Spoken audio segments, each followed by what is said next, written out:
This is Daniel, and he is getting ready to marry a girl from a very wealthy family. Suddenly, he receives a phone call from his mother. She tells him that the bride has prevented your relatives from entering the wedding hall. Daniel is surprised and wonders why she would do that. Maybe it's because his father paid for the wedding. Daniel gets upset and says he will talk to her. At that moment, the bride, named Elsie, walks in. Daniel asks her why she has stopped his relatives from entering the wedding hall. Elsie responds rudely and then walks away. Daniel's friend Benny asks him if he is really ready to marry Elsie because she treats him badly. Daniel doesn't respond, but tells Benny they should go into the wedding hall. A few days after the wedding, Elsie is getting ready to go to work. Daniel greets his wife politely, but Elsie responds with contempt and then leaves. Daniel is left puzzled. Later that evening, Daniel is talking with his friend Benny in the living room when his wife comes home from work. They greet her politely, but she insults them, saying all they do is sit around and do nothing. Then she goes to the bedroom. Daniel is used to his wife's behavior, but Benny is shocked and asks, "What's wrong with your wife?" Daniel says Elsie has been like that since they got married.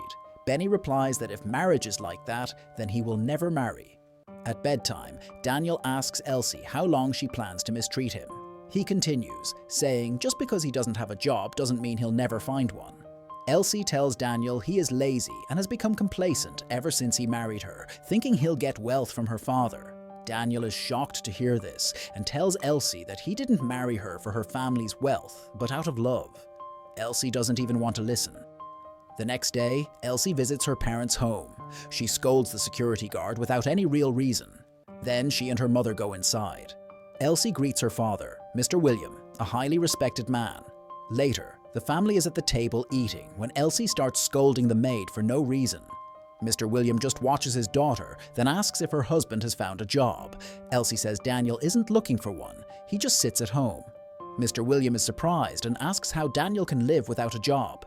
Elsie tries to change the subject, but Mr. William insists, asking why she refuses to let Daniel be given a job in their company, when before the wedding she used to praise him as hard-working and intelligent man. Elsie says she doesn't want to help Daniel at all. She wants him to find a job on his own. Elsie's mother steps in and says they should drop the subject and continue eating. If you're enjoying this recap, please subscribe and turn on the notification bell. Back home, Daniel is still in the living room waiting for his wife. Later, Elsie returns. Daniel asks her where she has been. Elsie replies, "Who are you to ask me that? Is this house even yours?" She also tells him to get money first before asking such questions, then walks away. The next day, Mirabel comes to visit Elsie. Elsie is very happy to see her since it's been a while. At the same time, Daniel comes out and greets Mirabel, then leaves. Mirabel tells Elsie that Daniel is looking even better these days. Elsie replies that he may look good, but he has no money. Mirabel asks if Daniel isn't going to work today. Elsie says Daniel has never had a job. Mirabel feels sorry for Daniel. She tells Elsie that she should allow Daniel to be hired by her father's company. Elsie refuses and says what she wants is for Daniel to stand on his own and not depend on her. Meanwhile, Daniel is walking around and looks frustrated. At that moment, Benny calls and tells him he has a job interview in 2 days and asks for help writing a CV. Daniel agrees and tells him to come over so they can work on it together. On the other side, Mr. William is speaking with his wife and tells her to talk to Elsie so she can agree for Daniel to be hired. His wife asks, "What if we give him a job and he ends up stealing from us?" Mr. William says Daniel would never do that, but Elsie's mother completely refuses.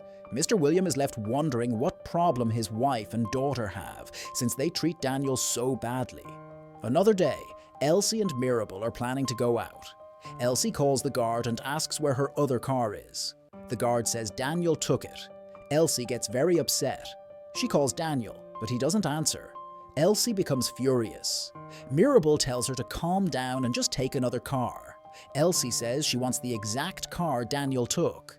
Just then, Daniel walked in. Elsie immediately started yelling at him. Daniel explained that he had an emergency, which is why he left with that car, but Elsie refused to understand and kept shouting.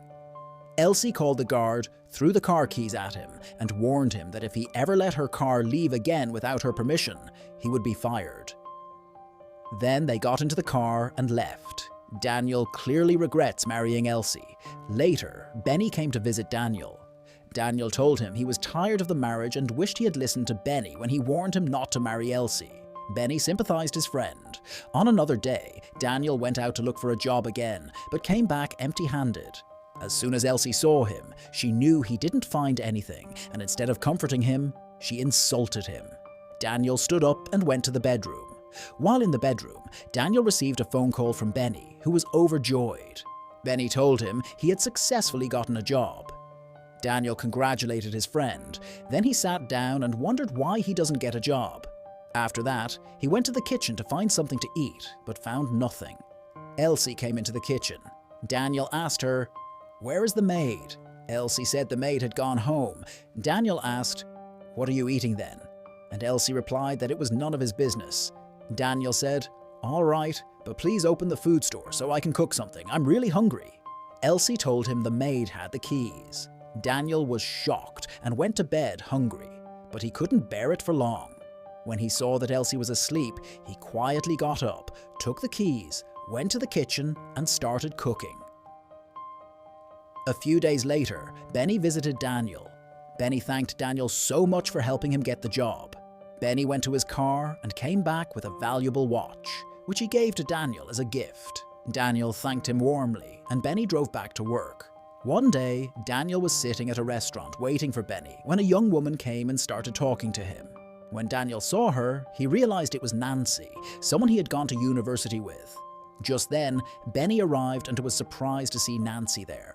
They sat down together and talked. It was then revealed that Nancy had loved Daniel since their university days, but Daniel had always avoided her. Meanwhile, Elsie was at home with her friend Mirabel.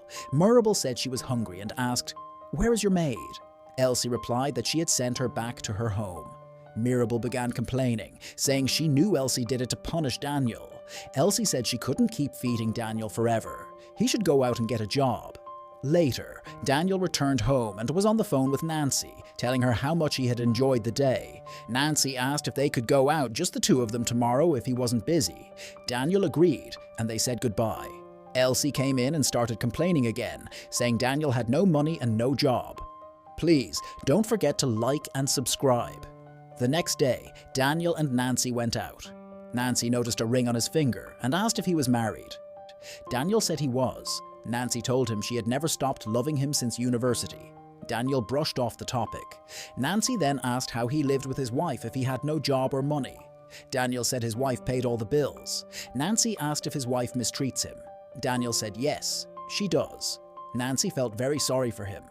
Later, Daniel returned home. As soon as he got in, Elsie started shouting, asking where he had been. Daniel replied that he had gone out to find peace. Elsie kept shouting. Daniel, tired of listening, gently moved her aside and went to rest. Elsie began crying, saying that Daniel had hit her. She called her mother and told her Daniel had beaten her badly. Her mother said she was on her way. Shortly after, Elsie's mother arrived. Elsie was still crying. When Daniel stepped outside, Elsie's mother ordered the police to arrest him and teach him a lesson. The police took Daniel away. That night, Elsie's mother returned home. Her husband was very sick. Mr. William told her that the guard had informed him the police had arrested Daniel. She replied that Daniel needed to be taught a lesson for hitting their daughter. Mr. William said he knew Daniel very well and was sure he would never lay a hand on Elsie or anyone. He knew Elsie had made up the whole thing. His wife began shouting, wondering why her husband was taking Daniel's side. Mr. William continued, saying that he too had gone through the same thing when he married her. She had come from a rich family, and he had been poor, so she used to mistreat him because he was poor. But now he was the one with money, and she had none. He urged her not to look down on Daniel because one day he could become rich. But his wife refused to listen. She insisted Daniel had to be disciplined. Mr. William told her he had already instructed the guard to go to the police station and get Daniel released. His wife became furious. Meanwhile, Daniel had been released and was talking to Benny, explaining what had happened. He said the police had beaten him, even though he never touched Elsie. Benny told him that now that he had money, it would be better if Daniel came to stay with him, because next time, Elsie and her mother might get him killed. Daniel said all he wanted was to get a job and make Elsie happy. Benny told him to come stay with him for now. Daniel agreed. A few days later, Elsie was alone at home. The house was extremely dirty and she didn't know how to do any chores. She had fired the maid just to punish Daniel. Elsie didn't know what to do, so she called her friend Mirabel and told her it was an emergency and she needed her. Mirabel agreed and arrived shortly. Mirabel was shocked at how dirty the house was. She asked Elsie if she had called her over to help with the house chores. Mirabel got upset because she had left her own work to come over. After complaining to Elsie, she agreed to help clean. Meanwhile, Daniel's injuries had healed and he met up with Nancy again. Nancy told Daniel to send her his CV so she could help him find a job. Daniel thanked her. Then Nancy asked about Benny. Daniel said Benny was doing well, but I have to go back to my own house because Benny had a guest. Later, Daniel returned home, but Elsie showed no regret for what she had done. She started another fight. Daniel almost hit her, but stopped himself. Then he walked out and called Nancy, asking if he could sleep at her place. Nancy agreed, and from that moment, Daniel started living at Nancy's place. Daniel and Nancy became very close. One day, Mirabel called Elsie and told her that she had seen Daniel with another woman at the supermarket, and it clearly seemed like they were in a relationship. Elsie didn't care at all, which made Mirabel very surprised and thought what was wrong with her friend. Just then, Elsie received a call from her mother, informing her that her father had passed away. Elsie cried a lot. Then the driver started the car and drove her there. After a while, Daniel and his friends were at the funeral offering their condolences to Elsie. Daniel comforted Elsie despite everything she had done to him. After the burial, Elsie was at home alone. That's when she realized she was about to lose her husband because of her bad behavior, and she started to regret it. The next day, Daniel returned home to pack his things and leave for good. Elsie begged Daniel and asked for forgiveness. Daniel didn't say a word, he just stayed busy packing. Elsie cried a lot while continuing to plead. Daniel left without his bag. Mirabel came to comfort her friend. Elsie told her that she wanted her husband back. Mirabel told her to be patient and give him time. He would return eventually. From that point, Elsie completely changed. She even started learning how to cook with Mirabel. Elsie cooked a meal for Daniel, but Daniel didn't eat it. When Elsie asked him why, he told her he never asked her to cook for him, so she should leave him alone. Daniel gave her the same cold responses he used to receive from her before. One day, Elsie went to her mother and started blaming her, saying that she was the reason she mistreated her husband. Her mother had told her that all men who were interested in her were only after her wealth, not her love. Elsie also said she had seen her mother mistreating her father back when he had no money, and that's why she copied her. Elsie cried a lot in front of her mother. Another day, Daniel was with Nancy, but Nancy still had romantic feelings for Daniel. Daniel rejected her, saying he was still legally married to Elsie. Nancy kept pleading with him to leave Elsie and be with her. At that moment, Daniel got a phone call and said he had to step out for a bit. Nancy was very upset because their conversation wasn't over. On another day, Benny visited Daniel and told him to sit down with his wife and settle their differences. Elsie came into the living room and greeted everyone warmly, surprising Benny. Elsie asked Benny what she should cook for him. Benny said he was okay for now. Elsie told him not to hesitate to ask for anything. Then she kissed Daniel and left. Benny was very surprised at how much Elsie had changed. Elsie continued to change and kept asking Daniel for forgiveness. Eventually, Daniel decided to forgive her. He also talked to Nancy about it, and Nancy fully accepted his decision. Later on, Nancy helped connect Daniel with a job at her brother's company. Daniel and Elsie began living happily together. Nancy and Benny also became a couple. After several days, the family lawyer came to read Mr. William's will. Mr. William had given his wife the house and other businesses. Elsie received all the companies, and Daniel was given 15% of those companies. And also, Mr. William wanted Daniel to help his wife run the companies. And that weekend, Daniel and Elsie invited relatives, family, and friends to a party to celebrate the renewal of their love. And that's where the movie titled Beyond Wealth ends. Leave your comments below. I'm Avance, and this is Nollywood Recapped. Subscribe and turn on the notification bell so we can meet in the next video. Bye-bye.